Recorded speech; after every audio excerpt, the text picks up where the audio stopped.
Welcome back to ProcessCast with Mark Anderson and Samantha Blake. Your go-to podcast for insights into business process management and the technologies transforming the way we work. Ever feel like projects just drag on forever? Like deadlines are always whooshing past and adapting to change is like trying to turn a giant cruise ship. Yeah, I know that feeling. Yeah, and you're just sitting there thinking, there's got to be a better way, right? A faster, more flexible way to work, one where we can actually enjoy what we're doing. Right. We hear all this buzz about Agile, but it always seems to be something for, software developers, those tech wizards. Mm-hmm.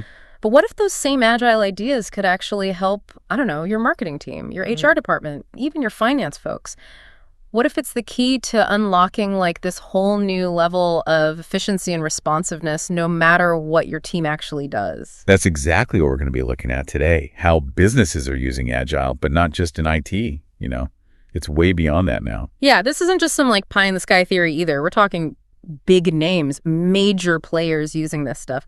IBM, Microsoft, AT&T, Cisco, even companies you see every day like Panera Bread, Procter & Gamble, General Electric, even Lego. It's everywhere. They're all using Agile principles in areas that have nothing to do with software. Yeah. So it's not a question of if it can be done, it's how. How can you do it? So let's start with the why. Like, why would a team that's not building apps or websites even think about going Agile? Right, good point. The biggest reason. Things change so fast now. The market, what your customers want, it's constant. And if you want to keep up, if you want to stay relevant, you got to be able to move fast too. That's true. You Snooze, loose, right. Yeah, because it's like, if the world around you is doing this crazy dance, your company can't just stand still. It has to learn the steps too. So true. And I think as companies grow, sometimes they get kind of stuck in their ways. Layers of process, tons of paperwork, these approval chains that just go on and on. Yeah, the paperwork. It can really slow things down. And that's where Agile comes in. Yeah. Agile helps you streamline, get back to being creative, innovative, actually getting things done, like injecting that startup energy back into even the biggest companies. I like that startup energy. And it's not just a fad either. I mean, look, almost half of all organizations, not just tech ones, have been doing Agile for over 3 years now. Wow. It's becoming the way to do business for a lot of these top companies. And it's working, right? I mean, these companies are seeing results. Huge results. Yeah. Like over 80% of them are saying they're way better at adapting to change now, which is crucial these days. Yeah. Plus, they're innovating faster, rolling out new products and services much quicker. That's a serious advantage in today's market. It is. And the cool thing about Agile is it's not limited to one specific department. You can apply it to almost anything. Your overall strategy, business planning, HR, even your supply chain. So it's really about creating a company that's built to be responsive from top to bottom. Right. Okay, I'm with you on the why and the fact that so many companies are using it. But for someone whose team isn't, coding all day, some of these terms like Scrum and sprints can sound a little intimidating, right? Yeah, I get that. So what are the core ideas of Agile that non-technical teams can really grasp, like the stuff that actually makes sense for them? All right, let's break it down. We got to start with the Agile Manifesto. Okay. This lays out the 4, you could say, like the guiding principles of Agile. And while it was written with software in mind, the ideas apply to anyone. Right. Okay. So first one is individuals and interactions over processes and tools. Now, for your team, that basically means focus on your people, how they work together, how they communicate. Okay.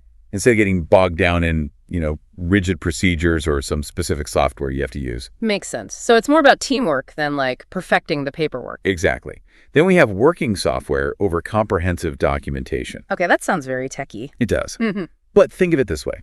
In a non-technical world, it's about delivering something usable, something tangible as soon as you can, instead of spending weeks writing up a huge report before you even start work on the actual thing. So less talk, more action. I like it. Exactly. Less time writing about doing something and more time actually getting it done. Yeah, I can get behind that. What's the next one? Next is customer collaboration over contract negotiation. Ooh. Okay, so working with the client. Yes. But it's more than that. It's about constantly getting feedback from whoever you're delivering the work to, whether it's a client or someone else within your company. Don't just disappear after that initial agreement. Right. It's a partnership, not just a transaction. Exactly. Stay engaged, keep the conversation going, make sure everyone's on the same page. So important. And the last one is responding to change over following a plan. This is huge, especially in today's world. Things change so quickly, and if you're stuck rigidly to that initial plan, you're going to get left behind. Yeah, got to be able to adapt, right? Be flexible, be ready to adjust course, and don't be afraid to change direction if you need to. Like being able to steer the ship when the wind changes, which feels like all the time these days. Exactly. Now, let's talk about a couple of common Agile frameworks, but we'll keep it simple. Yeah. Focus on how they work for non-technical teams. Sounds good. So first up, Scrum. Think of it like this. You have a project, right? With Scrum, you break that project down into shorter cycles called sprints. These usually last a week or two, and during the sprint, the team works on specific tasks, and then they have regular check-ins to see how things are going and plan the next steps. So it's like instead of tackling this huge project all at once, you're breaking it down into these mini projects with built-in moments to check in and make sure you're on track. Exactly. That way you can adjust as you go based on what you're learning. Makes sense. Okay, now imagine a whiteboard. Okay, got it. Whiteboard. And this whiteboard has columns. And each column represents a different stage of a task, like to do, doing, done. That's Kanban in a nutshell. Ah, okay. It's a visual way to manage all the work that's happening. You can see at a glance where everything is, what's being worked on, what's finished. And a big part of Kanban is making sure work is flowing smoothly through those stages and that you're not getting bogged down with too many things in progress at once. So it's about keeping things moving, preventing those bottlenecks. Exactly. And then there's Lean. Now, Lean is more of a philosophy and overall way of thinking. Okay. It's all about eliminating waste, anything that's not adding value to what you're trying to achieve. So cutting out the unnecessary stuff. Exactly. Like, do you really need all those meetings? Are all those approval steps really necessary? Lean is about streamlining and maximizing the value you deliver. I love that. Getting rid of the fluff, getting straight to the good stuff. Right. Okay, so we've got the why Agile is important and a basic understanding of what it is. Yeah. But how do you actually do it? How do you get started with Agile if your team isn't writing code all day? That's the big question, right? What are the first steps? Okay, step one, the most crucial step. You got to create an Agile mindset in your team. Oh, interesting. So it's not just about doing Agile things, it's about being agile. You got it. It's a shift in how you think, how you approach work. Gotcha. And a huge part of this is psychological safety. That means everyone on the team feels safe to speak their mind, take risks, share ideas, even admit when they've made a mistake. So no fear of judgment or getting in trouble for trying something new? Exactly. You need that foundation of trust and respect where everyone feels comfortable being open and honest. That makes sense. If people are afraid to speak up or try something different, then agility just goes out the window. It does.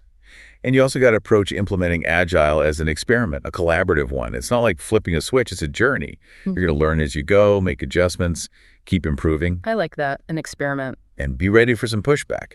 Some folks might say, Agile's only for IT, or they might be worried about things being too unstructured, or maybe they're afraid of failing. Yeah, change can be scary. So reassure them. Tell them it's all about tailoring Agile to their specific team, their specific needs. And having support from leadership is crucial here.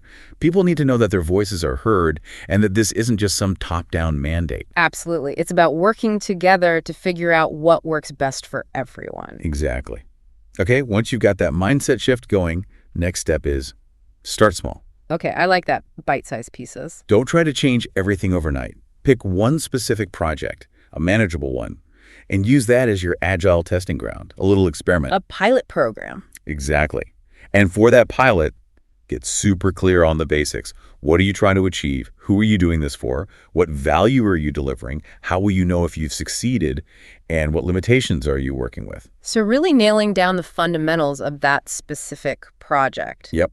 Then look at what you've defined and see how it lines up with those Agile values we talked about earlier. If something feels off, maybe Agile isn't the best fit for that particular project, at least not right now. Makes sense. Got to choose the right battles. And super important here, get buy-in from your bosses and anyone else who's a stakeholder. Explain why this Agile experiment is worth doing, what benefits it can bring. Okay, get everyone on board. And then prep your team. Make sure they're motivated to try this, that they understand why you're doing it, and that they feel empowered to make decisions within the experiment. And be mindful of how you're talking about it, especially if all this agile lingo is new to them. So setting clear expectations and making sure everyone feels prepared and supported. Now let's get into the nitty-gritty, designing your agile way of working. The nuts and bolts. This means choosing some operating principles. Think of them like guidelines that are based on those agile values we talked about, but also build on what your team already does well and any new needs you've identified.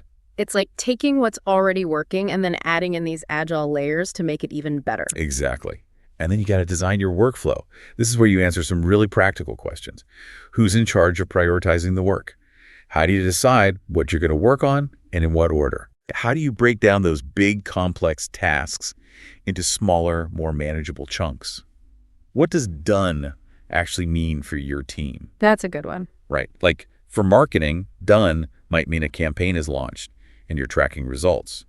For HR, it might mean a new policy is written, reviewed, and approved.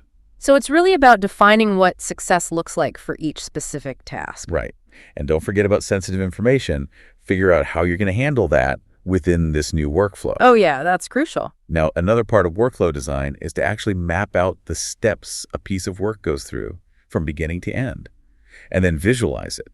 You can use a whiteboard, a digital tool, whatever works for your team. The point is to make it easy for everyone to see where things are at. So everyone's on the same page. And here's a big one. Limit how much work is in progress at any given time. Oh, interesting. I know it sounds counterintuitive, but trust me, focusing on finishing things before starting new ones actually makes everything flow smoother. Okay, yeah, that makes sense. It's like you can't juggle a million balls at once. Something's going to drop. You got it. Now, feedback is also super important. Build in regular reviews, get input from your stakeholders throughout the process, figure out what roadblocks might pop up and how you'll deal with them, and be clear about how you'll deliver the finished work to your customer, whether that's a client or someone else in the company. So it's all about communication, making sure everyone knows what's happening and that you're getting feedback along the way. And then set up regular team check-ins. Okay. Short, frequent meetings, maybe daily, just to coordinate, and then longer sessions to reflect on what's working and what's not. So a mix of quick updates and more in-depth reflection. Now let's talk team structure. The goal here is to create a team that's focused on delivering value. Okay, value-driven. So bring together people with the right skills, people from different departments, if that makes sense. Cross-functional teams. And clearly define who does what. You might have someone who's like a product owner who decides what the priorities are, and a team leader who keeps everything running smoothly and helps remove obstacles. Like a facilitator. And don't forget about the physical space or the virtual space if you're remote. Make it a place where people can collaborate easily. It's about creating that environment where teamwork can thrive. Okay, now you've laid the groundwork, time to put it all into action. The moment of truth. Kick off your pilot project with a meeting. Make sure everyone understands how this new way of working is going to go and that they're on board with it. Get that shared understanding and commitment. And really drive home this idea. Finish small, valuable work together. This is a key Agile principle. Finish what you start. And maybe create a team charter, like a set of rules for how you're going to work together, communicate, make decisions. It can help prevent misunderstandings down the line. Setting clear expectations from the beginning is always a good idea. Right. And remember that limit on work in progress. Yeah. Keep an eye on that. Make sure things are flowing smoothly.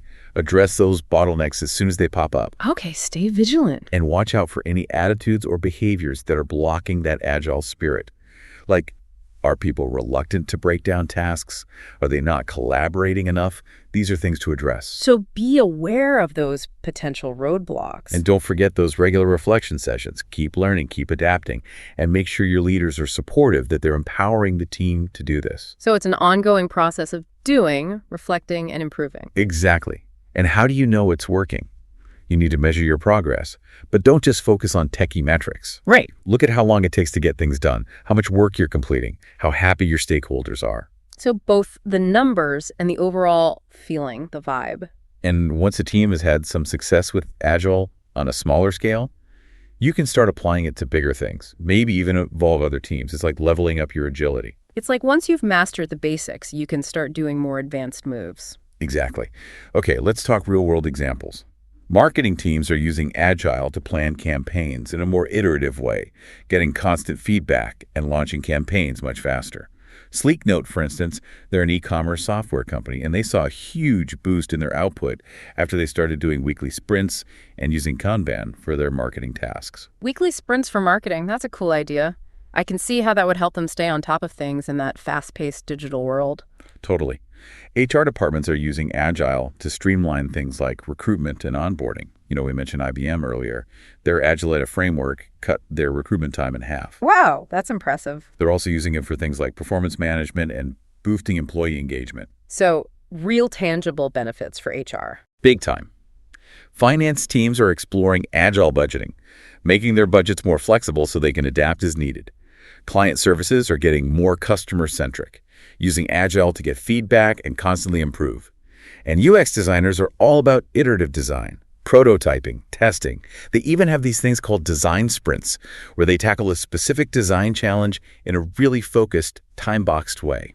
Those design sprints sound intense, but effective. They are. But listen, it's important to acknowledge that implementing Agile in non-technical teams isn't always easy. Right, there are going to be challenges. People might resist change. They might not know anything about Agile. They might be skeptical. Yeah, that's natural. It's something new. So involve your team in the process right from the start. That's key.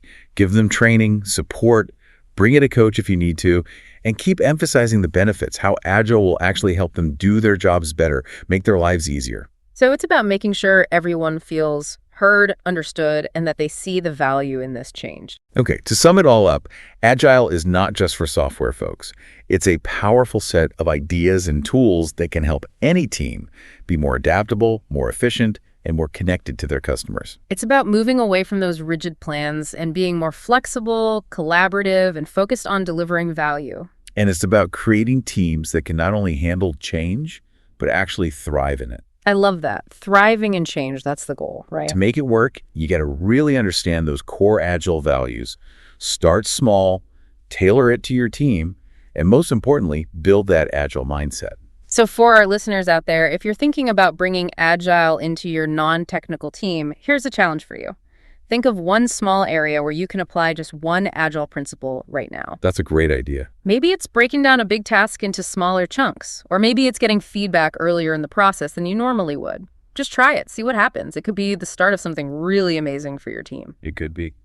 All right, that's all the time we have for today, but keep those Agile wheels turning. Yeah, keep experimenting. We'll catch you next time on The Deep Dive. See you then. Bye!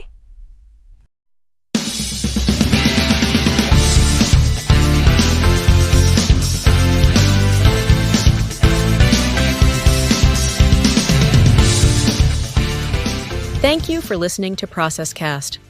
This episode was brought to you by HEFLO, the BPM platform that empowers businesses to document, automate, and optimize their processes with AI.